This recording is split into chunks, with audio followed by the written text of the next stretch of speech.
2041 সালে মুসলিম প্রধান রাজ্য হবে অসম। হেমন্তর মন্তব্যে বিতর্ক। আগামী 2041 সালে মুসলিম প্রধান দেশে পরিণত হবে অসম, এমনটাই দাবি করলেন সে রাজ্যের মুখ্যমন্ত্রী হেমন্ত বিশ্ব শর্মা।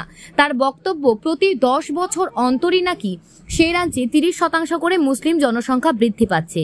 এ প্রসঙ্গে তিনি রাহুল গান্ধীর নামও উল্লেখ করেছেন, যা নিয়ে রীতিমতো বিতর্ক শুরু হয়েছে। ঠিক কি বলেছেন আসামের মুখ্যমন্ত্রী?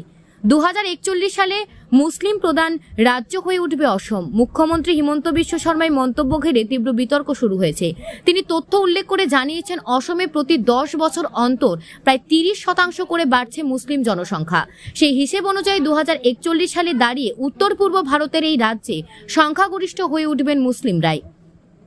শুক্রবার অসমের মুখ্যমন্ত্রী হিমন্ত বিশ্ব শর্মার এই দাবি নিয়ে বিতর্ক তৈরি হয়েছে। এদিন এক সাংবাদিক বৈঠকে তিনি বলেন, এই মুহূর্তে অসমের জনসংখ্যা 40%ই মুসলিম। 2041 সালে মুসলিম প্রধান রাজ্য হয়ে উঠবে অসম, এটাই বাস্তব, কেউ থামাতে পারবে না।